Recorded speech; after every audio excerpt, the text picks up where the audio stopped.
Reka nongere nguhereze ikaze ndetse nakwifuriza ibihe byiza no kugubwa neza uherereye hose we tubana buri munsi mu biganiro bigiye bitandukanye ndetse n'amakuru abagezweho hirya no hino yaba mu Rwanda ndetse no hanze y'igihugu cy'u Rwanda. Uyu mwanya rero ndagira ngo unyemerere tugaruke kwa aya makuru turebera hamwe impamvu yamaze gushyirwa hanze Tshisekedi yatumye ahitamo gukoresha umuhungu wa Juvenal Habyarimana mu bikorwa byo kurwanya leta y'igihugu cy'u Rwanda. Hashize iminsi havugwa ingendo z'abarwanya leta y'u Rwanda muri Repubulika Iharanira Demokarasi ya Kongo zigamije guhuza imbaraga kugira ngo bazahungabanye umutekano w'Abanyarwanda cyangwa se abakureho ubutegetsi. Mu bagiye i Kinshasa harimo n'umuhungu wa Juvenal Habyarimana witwa Jean-Luc Habyarimana. Tshisekedi yaramwitegereje neza amubonamo umuntu yakwifashisha byoroshye, atekereza kumugira umuyobozi w'ihuriro ry'abarwanya leta y'igihugu cy'u Rwanda rivuguruye.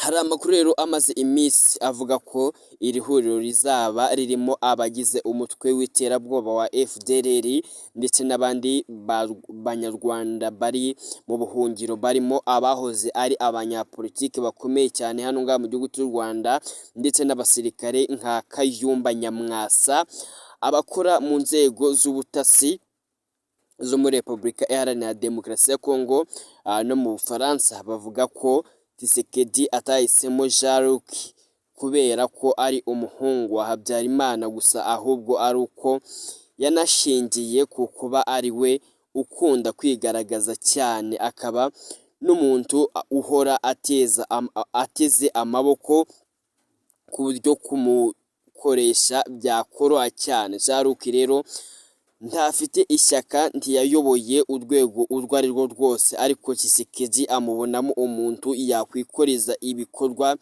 by'icengezamatware byibasira leta y'u Rwanda bikagaragara mu buryo bworoshye cyane mu gihe yahabwa ibyo akeneye birimo amafaranga. Amateka yo mu mwaka w'1994 agaragaza ko nyuma y'urupfu rwa Habyarimana umuryango we wahungiye muri Zaire wakirwa na Mobutu Sese Seko wayoboraga Zaire kuva mu mwaka w'1971 kugeza mu 1997 mbere y'uko ihinduka Repubulika Iharanira Demokarasi ya Kongo. Amakuru avuga ko rero icyo gihe Mobutu yitaye cyane kuri Jean-Luc amugaragaza nk'umusore w'intwari, ashingiye ku bivugwa ko yafashe amafoto y'indege ya Habyarimana ikimara kuraswa amuha miliyoni 5 z'amadolari. Umuryango rero wa Habyarimana wavuye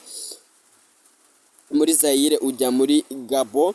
Bivugwa ko ubwo wageraga muri Gabo, Omar Bongo wayoboraga iki gihugu yahaye Jean-Luc izindi miliyoni 3 z'amadolari mbere y'uko ajya mu Bufaransa. Ndetse n'ubwo Jean-Luc Habyarimana yahawe ayo mafaranga yose, ibibazo bye bijyanye n'ubushobozi ntibyakemutse. Amakuru yemeza ko yabayeho mu buzima bwo gusesagura nk'aho aya mafaranga atazashira. Yakundanye rero n'umugore wo muri Gabo, babyarana abana 2, ariko umubano wabo warasenyutse kubera ubukene. Ubu Jean-Luc rero n'abana be bombi babana n'umugore wa Habyarimana, Agatha Kanzinga Habyarimana, aho kuba mu rugo rwabo bwite nk'umugore n'umugabo. Umubano wabo ntabwo ubu ngubu bamaze kuba batandukana.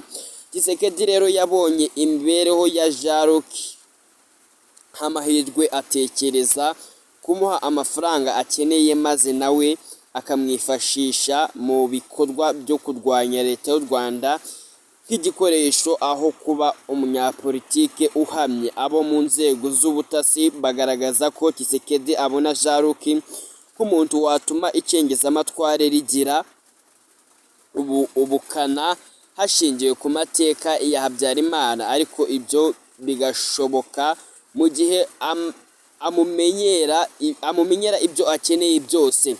Ku rundi ruhande rero amakuru ava i Kinshasa avuga ko umugambi wa Tshisekedi watangiye kugenda nabi abo muri leta ya Repubulika Iharanira Demokarasi ya Kongo bavuga ko Jaruki yahawe amafaranga yo kwifashisha no gukora ubukangurambaga bwibasira leta y'u Rwanda, ariko byinshi yakoze birenze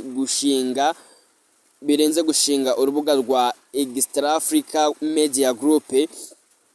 Ibyo byose ni ibikorwa by'uyu musore Tshisekedi rero afite umugambi wo kuvugurura ihuriro ry'abarwanya leta y'igihugu cy'u Rwanda. Kora subscribe kugira tuze guhura mu yandi makuru ari buze gukurikira aya ngaya. Nk'uko nabikubwiye, nakagaruka buri mwanya kuri YouTube channel, amakuru abagezweho yose. Icyo usabwa kugira uzajya abona no